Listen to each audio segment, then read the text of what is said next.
देखिए, फारस की खाड़ी में ना एक बहुत ही खतरनाक खेल चल रहा था।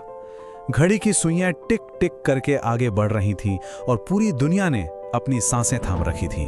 तो आज हम बात करेंगे उसी 4 घंटे के अल्टीमेटम की जिसने दुनिया को लगभग जंग के मुआने पर लाकर खड़ा कर दिया था।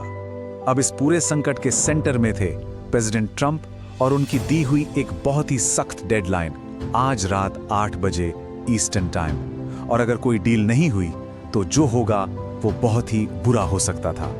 धमकी का जो स्केल था वो चौंकाने वाला था। सिर्फ 4 घंटे का ब्लिट्स अटैक ईरान पर। सुनने में ये टाइम शायद छोटा लगे, लेकिन इसमें पूरे इलाके को अस्थिर करने और एक नई जंग छेड़ने का दम था। तो चलिए थोड़ा डीप में जाके समझते हैं कि ये अल्टीमेटम था क्या, अमेरिका आखिर मांग क्या रहा था और दांव पर क्या लगा था। ये शब्द सीधे प्रेसिडेंट के थे और वो एक बहुत ही डरावनी तस्वीर दिखाते हैं। ईरान के इंफ्रास्ट्रक्चर की पूरी तबाही, पुलों से लेकर पावर प्लांट्स तक। खतरा बहुत बड़ा और विनाशकारी था। मतलब ये सिर्फ एक मिलिट्री वार्निंग नहीं थी, ये तो एक तरह से पूरे देश को घुटनों पर लाने की धमकी थी। तो शर्तें एकदम साफ थी, रात 8 बजे तक एक डील करो वरना हमले के लिए तैयार रहो। और इस पूरी मांग के पीछे जो सबसे बड़ी वजह थी वो था स्ट्रेट ऑफ होर्मुज को फिर से खुलवाना, जो ग्लोबल तेल सप्लाई के लिए एक बेहद जरूरी रास्ता है। दुनिया का लगभग 20% तेल यहीं से गुजरता है, तो जाहिर है जिसका इस पर कंट्रोल, उसका ग्लोबल इकोनॉमी पर कंट्रोल। अब जैसे जैसे टेंशन बढ़ी, बातों की और एक्शन की दोनों की जंग छिड़ गई। चलिए देखते हैं कि दोनों साइड्स ने इस खतरनाक सिचुएशन पर कैसे रिएक्ट किया। अब दोनों साइड्स के बीच का जो फर्क था ना, वो जमीन आसमान का था। एक तरफ अमेरिकी एडमिनिस्ट्रेशन कह रहा था कि ईरान के लोग खुद चाहते हैं कि अमेरिका हमला करे ताकि उन्हें आजादी मिले, तो दूसरी तरफ ईरान ने इन धमकियों को भ्रम बताकर सिरे से खारिज कर दिया और कहा कि ये सिर्फ दबाव बनाने का एक तरीका है। ईरान ने भी सिर्फ बातों से जवाब नहीं दिया। बहरीन में एनर्जी इंफ्रास्ट्रक्चर पर जवाबी हमला करके उन्होंने एक साफ मैसेज भेज दिया कि वो पीछे हटने वालों में से नहीं हैं और वो भी पलटवार कर सकते हैं।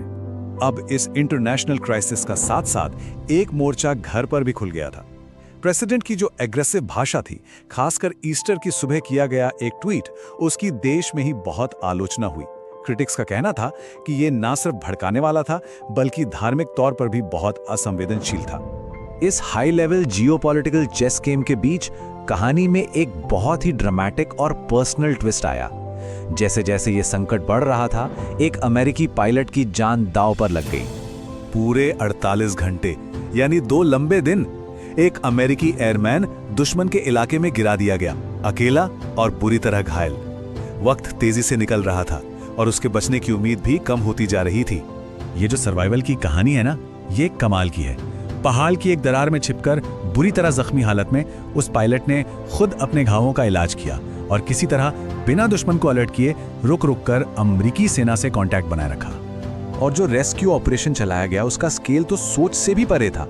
सिर्फ एक इंसान को बचाने के लिए 150 वॉरप्लेन्स भेजे गए। ये अमेरिकी सेना के कमिटमेंट का एक जबरदस्त उदाहरण था कि वो अपने किसी भी साथी को पीछे नहीं छोड़ते। लेकिन पायलट तो सेफ वापस आ गया, पर इसके साथ ही एक और जंग शुरू हो गई, जानकारी को लेकर जंग। ये संकट अब मीडिया और व्हाइट हाउस के बीच टकराव में बदल गया। एक सवाल था जो व्हाइट हाउस को परेशान कर रहा था, गिरे हुए फाइटर जेट की डिटेल्स प्रेस तक किसने लीक की। और यही सवाल मीडिया के खिलाफ एक बड़े हमले की वजह बनने वाला था। देखिए, ये सिर्फ एक मीडिया स्टोरी नहीं थी। व्हाइट हाउस के हिसाब से ये एक नेशनल सिक्योरिटी लीक था, मतलब क्लासिफाइड जानकारी को बिना इजाजत के बाहर कर देना। प्रेसिडेंट का तर्क ये था कि इस लीक की वजह से रेस्क्यू ऑपरेशन खतरे में पड़ गया था और पायलट की जान पर और ज्यादा रिस्क आ गया था।